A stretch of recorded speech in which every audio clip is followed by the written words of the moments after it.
Kung payday ngayon, ang pinaka-dangerous na moment ay hindi bukas, today mismo. Kasi sa first 24 hours ng sahod mo, madalas doon nagsisimula kung magiging kalmado ang buong buwan mo. Or babalik ka na naman sa petsa de peligro.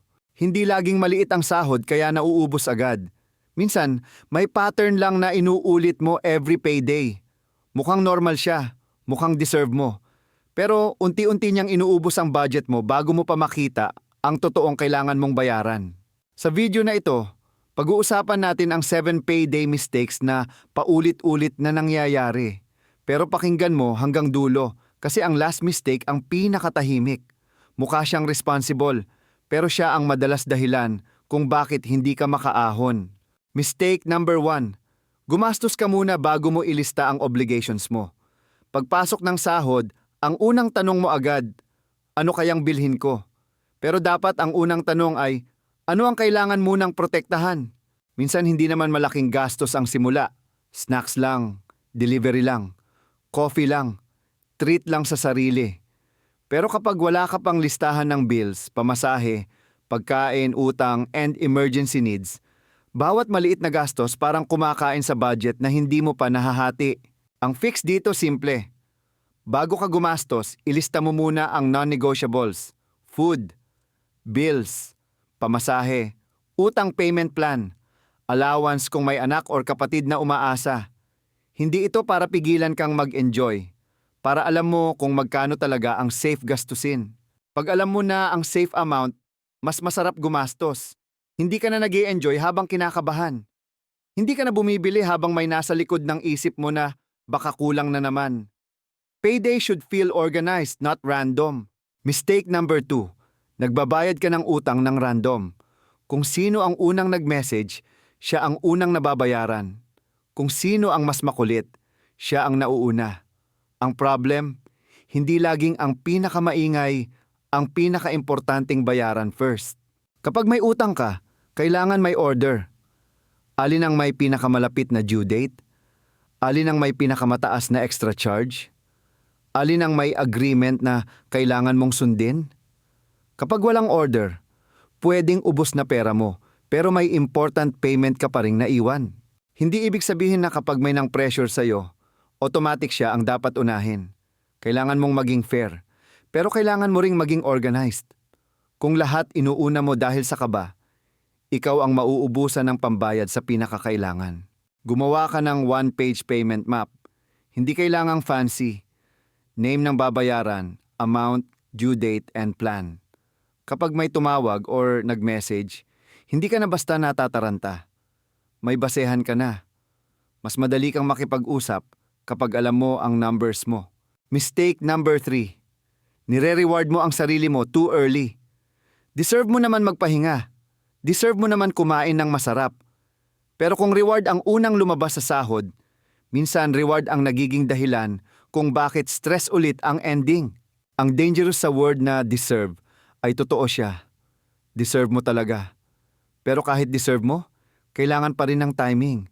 Kung inuuna mo ang reward bago basic needs, ang saya mo today pwedeng maging problema mo sa susunod na week. Gawin mong reward ang reward, hindi escape. Ibig sabihin, budget first then treat. Kahit maliit lang, mas peaceful siya kapag alam mong bayad na ang importante.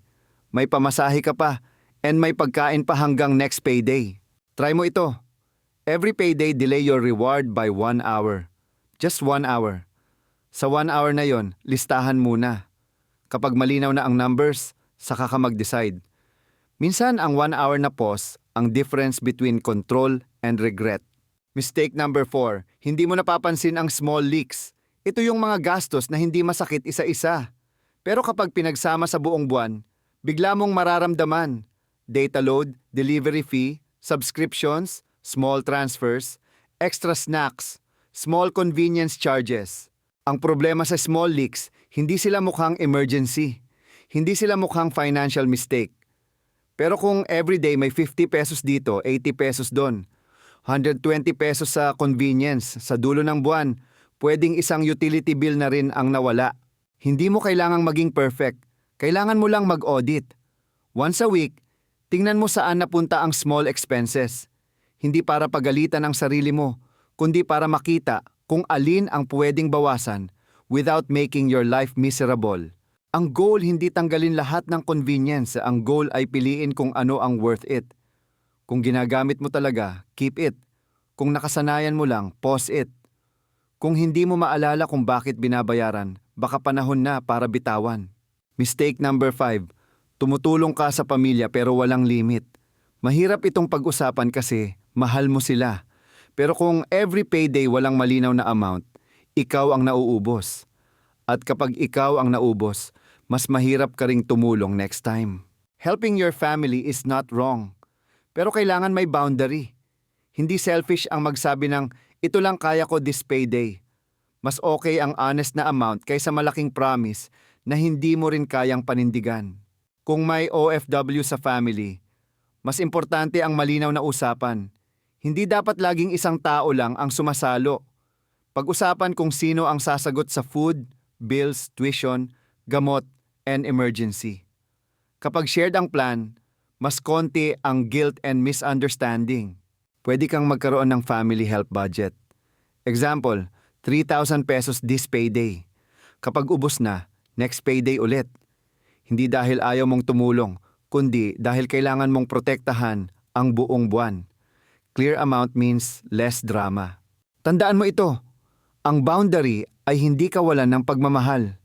Minsan, siya ang dahilan kung bakit tumatagal ang tulong mo. Kung laging sobra ang bigay mo today, baka wala ka nang maibigay kapag totoong emergency na. Mistake number 6. Wala kang buffer for the next 7 days. Sa payday parang okay lahat, pero after 2 or 3 days, kailangan mo pala ng pamasahe, baon, gamot, load or small repair. Dahil walang buffer, uutang ka ulit. The first 7 days after payday are important. Kung puro labas ang pera sa first week, mahirap nang humabol. Kaya bago ka mag-treat, bago ka magpadala, bago ka bumili, secure mo muna ang survival money mo for 7 days. Survival money is different from savings. Ito yung pang-araw-araw na kailangan para hindi ka mapilitang mangutang. Pamasahe, food, load, basic needs.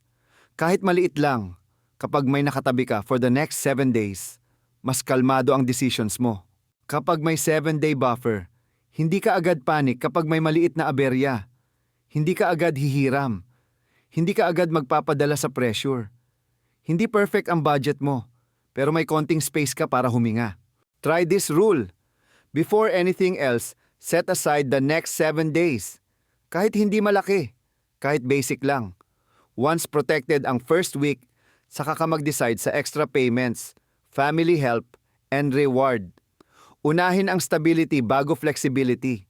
Mistake number 7. May natirang pera, pero wala siyang pangalan.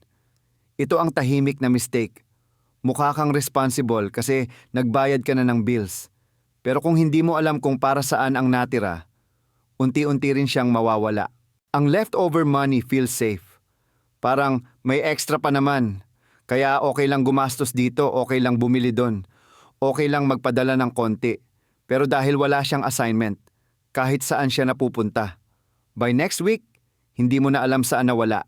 Bigyan mo ng trabaho ang bawat parte ng pera. Hindi kailangan complicated. Food, bills, debt payment, family help, reward, buffer, savings.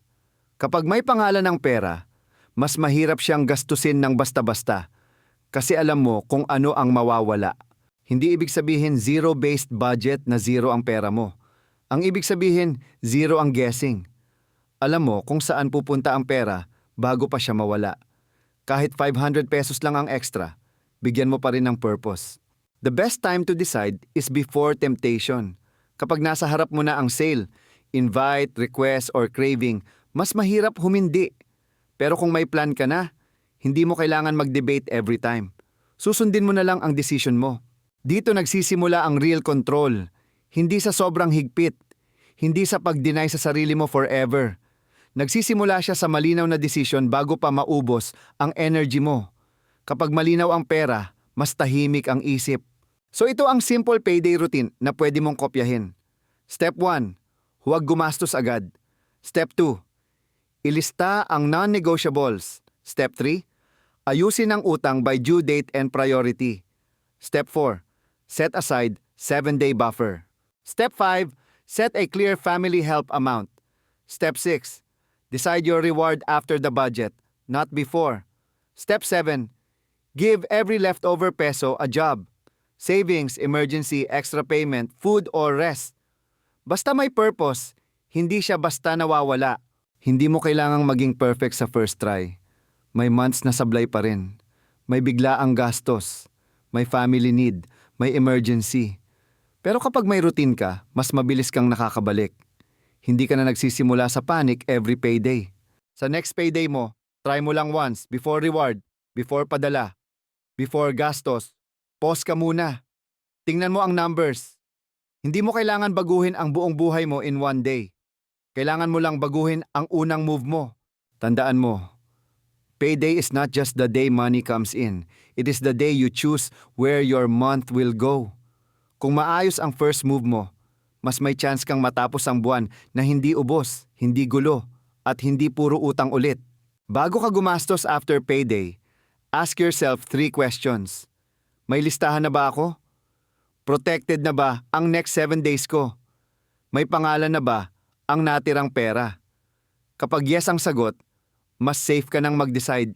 Kapag no ang sagot kahit sa isa lang, pause muna. Hindi ibig sabihin bawal kang gumastos. Ibig sabihin kailangan mo munang ayusin ang order.